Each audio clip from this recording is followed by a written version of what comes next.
네, 여러분 대만의 베스트셀러 작가 중에서요 람바이터라는 사람이 있대요. 이제 필명인데요.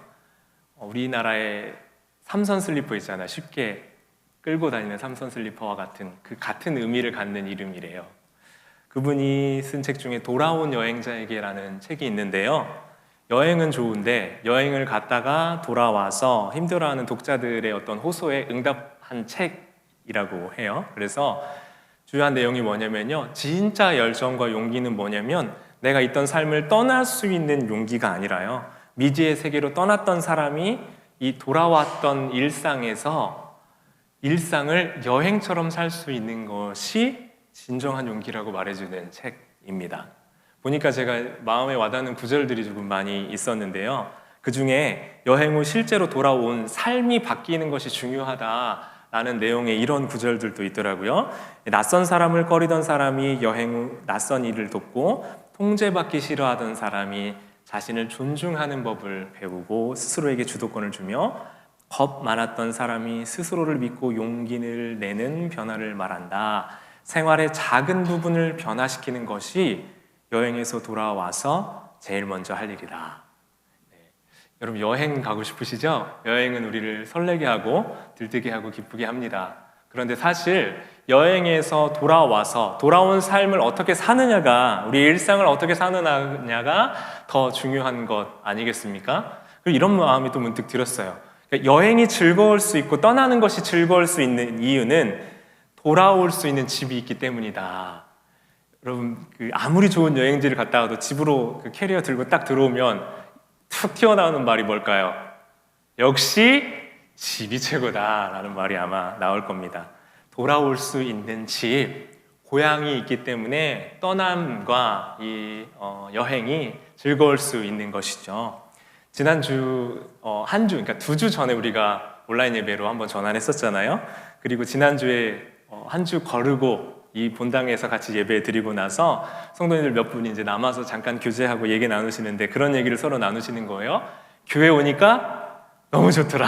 네, 교회 오니까 너무 행복하다라고 얘기를 나누시는 걸 듣고 저도 동의가 되고 너무 행복했습니다. 수요 성경 공부도 토요 새벽 예배도 제가 지켜야 할 일상의 리듬의 루틴 안에서 그 자리를 지키는 것, 삶의 리듬, 루틴을 가지고 매일매일 일상을 살아가는 것이 얼마나 감사한 일인지를 많이 생각했습니다. 그러니까 여러분, 있어야 할 자리에 있고 지켜야 할 시간을 지키는 것, 그리고 그 리듬과 흐름 속에서 내일 일을 자꾸 염려하고 근심하는 대신에 오늘의 삶을 기쁨으로 살아내는 것이 우리에게 주신 행복이라는 것을 경험하고 깨닫게 됩니다. 그런데 우리는 잃어보고 아파봐야, 그죠? 그 의미가 더 잘 깨달아지는 것 같아요. 내게 지금 있는 것은 너무 당연하게 그냥 내가 가지고 있는 것이고 원래 나의 것이라고 생각하기 때문에 내가 갖지 못하고 누리지 못한 것에 우리의 시야와 시선이 가 있어서, 그래서 우리의 지금 주신 기쁨과 감사를 잃어버리는 것이 우리의 삶이지 않을까 생각합니다. 오늘 본문에서는요, 지금 아버지의 집이 얼마나 좋은지 모르고 이제 타국으로 떠나려고 하는 한 탕자의 이야기가 그려집니다. 유산을 요구하는 것부터 이야기가 시작되거든요. 그는 아버지에게 유산을 요구해요. 여러분, 유산 언제 받는 겁니까? 네, 부모님이 이 세상을 떠나시고 난 뒤에 남겨진 것이 바로 유산이에요. 돈이든 집이든 어떤 재산이든 자녀에게 부모님이 떠나신 이후에 물려주는 겁니다. 한 신약학자가요, 이 성경 본문의 배경이 되는 고대 근동 지역에 이제 사역을 하고 다니면서 또 사람들을 만나면서 연구를 하면서 15년간 만나는 사람마다 물어봤어요. 모로코, 터키, 수단, 그 일대 사람들을 만나면서 이렇게 물어봤어요. 유산을 달라는 의미가 뭔지를 물어봤습니다. 그러니까 그 대답이 다 한결같았어요. 뭐였을까요? 어떤 의미였을까요? 아버지, 얼른 돌아가셨으면 좋겠어요 라는 의미거나, 저는 이제 아버지를 없는 사람처럼 여기겠습니다 라고 의미를 주는 말이 바로 유산 달라는 말이었던 거예요. 그러니까 그냥 자연스럽게 우리가 볼 수 있는 말이 아니라 아주 배은망덕한 말을 지금 아버지에게 하고 있는 겁니다. 근데 이 둘째 아들은요, 원래도 자기가 먹고 싶은 대로 먹고 자고 놀고 하고 싶은 대로 다 했던 아들이었을 거예요. 그리고 그것마저도 아무에게도 방해받고 싶지 않아서 이제 더 자기가 하고 원하는 대로 하고 싶은 대로 나에게 더 자유를 달라 하면서 아버지를 떠나겠다고 말하고 있는 겁니다. 여러분, 자유가 있는 것은 우리에게 큰 복인데요, 우리에게 있는 자유를 우리는 자연스럽게 어디를 향해서 쓰고 싶어 합니까? 우리는 그 자유를 나를 위해서 쓰고 싶어 해요. 그래서 자연스럽게 지난주 우리가 염려에 대해서 말씀 나눴던 것처럼 더 좋은 것을 먹고 더 맛있는 것을 먹고 더 좋은 옷을 입고자 하는 마음 안으로 나 자신을 향해서 자꾸 구부러져서 그렇게 자유를 쓰는 것이 바로 우리의 모습 아니겠습니까? 갈라디아서의 말씀처럼 자유를 우리의 육체의 기회로 삼지 않고 사랑으로 종노릇해야 되는데 우리는 육체를 위한 종이 될 때가 많다는 거죠. 이 이야기는요, 부모님이나 가족에게서 독립하지 말라는 이야기가 아니에요. 둘째 아들은요, 지금 자기를 위한 즐거움과 자기를 위한 만족감을 끊임없이 추구하면서 이 예를 통해서 하나님을 외면하고 돌이키려고 하는 우리의 모습을 지금 보여주고 있는 거예요. 그래서 먼 곳으로 떠나는 탕자의 모습은 하나님이 내 인생을 다스리는 것을 거부하고 내가 내 인생의 주인이 되려고 했었던 아담과 하와의 타락의 모습을 같은 맥락에서 보여주고 있는 거예요. 창세기 3장 5절 말씀입니다. 우리 같이 한번 한 목소리로 보시겠습니까? 시작. 너희가 하나님과 같이 되어 하나님을 알 줄 하나님이 아심이라. 하나님 없이도 하나님 같이 되어서 하나님 같이 되기 위해서 그래서 이 선악과를 먹고자 했었던 그 아담과 하와의 모습이 바로 이 둘째 아들의 모습과 같다라는 거예요.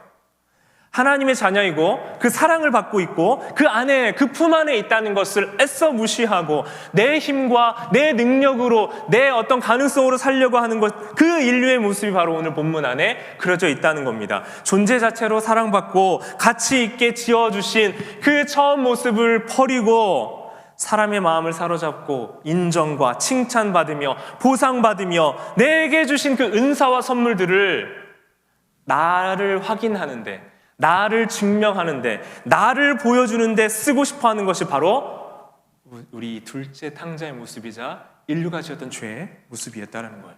그러니까 하나님의 사랑이 필요 없다는 거예요. 하나님의 도우심도 필요 없다는 거예요. 내 힘과 내 능력으로 살 수 있음을 자랑하고 보여주는 행동이 지금 둘째 아들의 유산을 달라, 그리고 나는 먼 지방으로 떠나겠다라는 맥락에서 보여주고 있는 이야기라는 겁니다. 그렇게 둘째 아들은 먼 지방으로 갔습니다.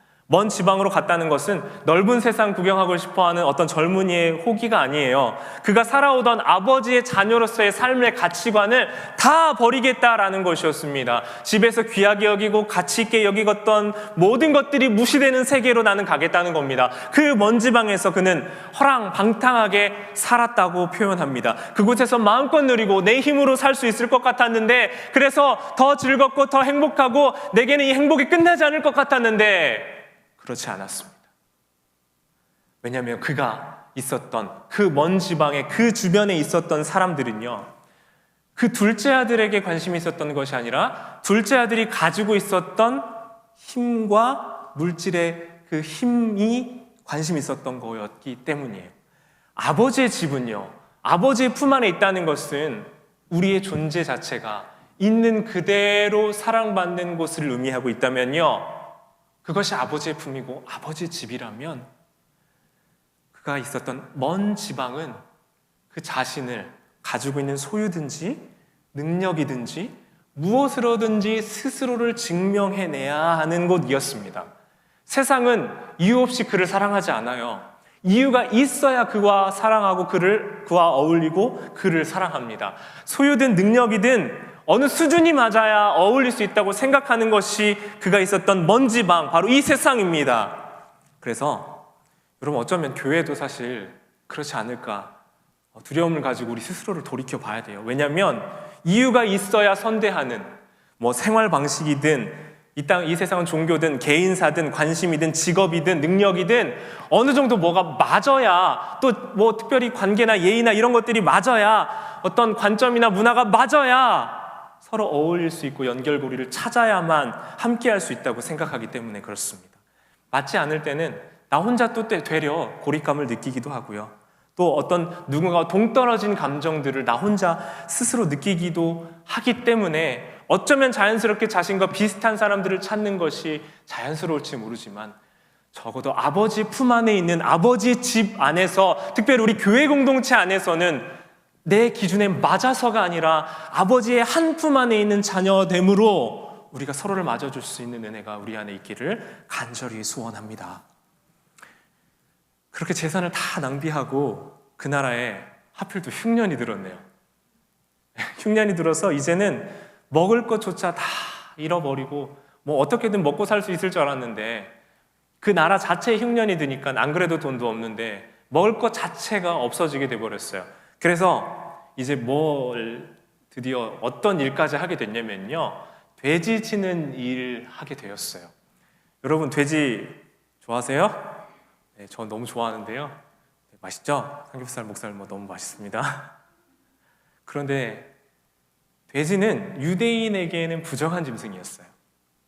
얼만큼 부정했냐면요, 안티오쿠스 에피파네스라고 유대 민족을 학대했던 로마의 전제군주, 독재자가 있었거든요. 그 사람이 유대인들을 핍박하는 방법이 뭐였냐면 그 제단에 피를 뿌렸어요. 무슨 피요? 돼지 피. 그게 유대인들에게 치욕스러운 일이었기 때문입니다. 그리고 그 돼지를 먹게 하는 사람은 안티오쿠스 에피파네스의 편이고, 그렇지 않은 사람은 학살했던 것이 그가 했었던 그 통치, 이 독재의 모습이었습니다. 그 유대인이 돼지 근처에 가는 것 문제가 아니라요, 돼지 치는 일을 하는 사람에게 가서 일을 하면서 돼지가 먹으려고 하는 쥐염 열매를 먹으려고 했다는 것은 정말 바닥 중에 바닥, 정말 힘든 상황 중에 힘든 상황까지 들어간 것이 바로 지금 우리 둘째 아들이 처해 있던 상황이었습니다. 끝까지 내 힘으로 살아보겠다고 해서 끝까지 돼지 쥐염 열매라도 있으면 자기 힘으로 살아내려고 했을 겁니다. 그런데 그것마저 주어지지가 않았어요. 그것마저 붙잡아지지 않았어요. 내 힘으로 어떻게든 살아보려고 했었던 그 마지막 그 끝자리까지 되지 않자 그때서야 생각났던 아버지의 품이 있었습니다. 그리고 이제 아버지에게는 양식을 배불리 먹는 품꾼들이 있으니까 나도 그 품꾼 중에 하나라도 돼서 아버지의 그 노예, 종이라도 돼서 먹을 거라도 좀 편히 먹자라고 발걸음을 옮겨 아버지의 품으로 향합니다. 그는 그렇게 극단의 끝, 우리도 그렇잖아요, 여러분. 뭐라도 하나 붙잡을 수 있는 것이 있으면 끝까지 내 힘으로 해보려는 것이 우리잖아요. 그러나 그것마저 사라졌을 때 우리가 마음을 돌이켜 아버지의 품에 오듯 이 둘째 아들이 아버지의 품을 향해 오기 시작합니다. 누가복음 15장 20절 말씀인데요, 그렇게 돌아오는 아들을 향해서 아버지가 어떻게 하시는지 한번 보시죠. 같이 한번 말씀 보겠습니다. 시작. 이에 일어나서 아버지께로 돌아가니라. 아직도 거리가 먼데 아버지가 그를 보고 측은히 여겨 달려가 목을 안고 입을 맞추니. 여러분 여기 본문에서 특이한 표현, 형용사 수식이 하나 있어요. 아버지가 어떻게 갔어요? 어유 하면서 천천히 걸어갔습니까? 달려갔다고 표현하고 있어요. 이 시대에서 어른들은 뛰지 않는 게 예의고 기본이었습니다. 뛰면 부끄러운 일, 창피한 일이었어요. 그런데 아버지는 지금 그게 중요하지 않았어요. 그리고 아들이 아버지를 먼저 발견한 게 아니라 그 먼 거리에서 아버지가 그를 먼저 보고 달려가는 겁니다. 왜요? 아버지는 기다렸어요. 아버지는 둘째 아들이 올 것을 매일매일 기다렸어요. 그리고 그 아들이 올 수 있는 방향을 향해서 마음과 관심을 두고 그 아들이 돌아오기만을 바라보고 있었기 때문이었습니다. 헨리 나우먼은요, 우리 이 본문으로 The Return of the Prodigal Son이라는 탕자의 귀향이라는 책을 써서 아들들의 이야기, 둘째 아들과 큰 아들의 이야기를 중심으로 이야기를 풀어가는데요, 팀 켈러 목사님은 The Prodigal God이라는 제목으로 책을 풀어갔습니다. 이 Prodigal이라는 말이요, 무모할 정도로 씀씀이가 해프고 남김없이 다 쓰는, 낭비하는, 방탕한이라는 의미가 있거든요. 그런데 하나님이 방탕하세요? 왜 이 표현을 썼을까요? 이 책을 이제 풀어가는 내용은 뭐냐면요, 이 오늘 우리가 15장 방금 20절 읽어보신 것처럼 아들을 향해 그 사랑을 낭비해버리는, 그냥 다 써버리고 다 허비해버리는, 낭비하는 사랑을 하시는 하나님을 표현하는 표현으로, 워드플레이로 The Prodigal God이라는 책의 제목으로 내용을 풀어갔던 거예요. 지금 이 아버지는요, 너무 무모해요. 너무 미련해요. 그리고 그 아들을 너무 오매불만 기다렸기 때문에 더 이상 생각할 수 있는 것이 없었습니다. 그 아버지의 모습이 바로 이 하나님 아버지의 모습과 오버랩되면서 낭비하시는 사랑의 하나님, 우리를 향한 낭비하는 사랑의 하나님 아버지로 이 본문을 통해서 예수님께서 우리에게 들려주고 계신 겁니다. 아들은요, 원하는 대로 아버지의 재산 다 가지고 먼 나라로 갔어요. 다 잃고 다 허비했어요. 그렇지만 변하지 않던 한 가지, 그것은 아버지의 사랑, 아버지와 아들의 관계였습니다. 여러분, 우리가 어떠하든지요, 우리가 어떻게 살아오셨든, 우리의 모습이 어떠하든지 변하지 않는 한 가지가 있다면 그것은 우리 하나님 아버지와 우리와의 관계인 줄 믿습니다. 그 하나님 아버지 변하지 않는 사랑이 이 우리와 하나님과의 관계 안에서 변하지 않는 것인 줄 믿습니다. 전 재산 다 잃고 여전히 아버지의 아들인 것 이제야 깨닫고 돌아왔는데 돼지처럼 취급받아도 된다고 자각했지만, 그러나 여전히 그는 아버지의 아들이었습니다. 여전히 우리는 하나님의 자녀입니다. 잘한 것 없이도 아들이었고요, 잘못했어도 아버지의 아들이었습니다. 그렇게 우리의 존재 자체가 있는 그대로 받아들여지는 곳이 어디입니까? 바로 하나님 아버지의 품인 줄 믿습니다. 여러분, 예전에 제가 봤던 이 말씀 준비하면서 달인 한 분이 생각났는데요, 우연히 봤던 그 달인은 어떤 분이냐면 중심 잡기의 고수예요. 그래서 그분은 뭐든지 다 세웁니다. 뭐 의자도 세우고 책상도 세우고 자전거도 세우고, 그냥 이렇게 반드시 세우는 게 아니라 중심점을 하나 잡아서 그것으로 세우는 거예요. 예를 들어서 이거 세운다고 말이 되세요? 말이 된다고 생각하세요? 안 될 것 같죠? 될까요? 안 될까요? 저는 못하죠. 저는 못하는데 그분은 예를 들어서 이런 것도 다 세우시는 거예요. 그리고 병과 병을 겹쳐서 계속 세우시는데 그 포인트가 뭐였냐면요, 그분 얘기를 들어보니까 모든 사물에는 중심이 있다는 거예요. 그리고 그 중심을 잡으면 무엇이든 세워질 수 있다는 거예요. 그래서 그 중동의 부자 왕자들 있잖아요, 그런 분한테 초청받아가지고 공연하던 분이시더라고요.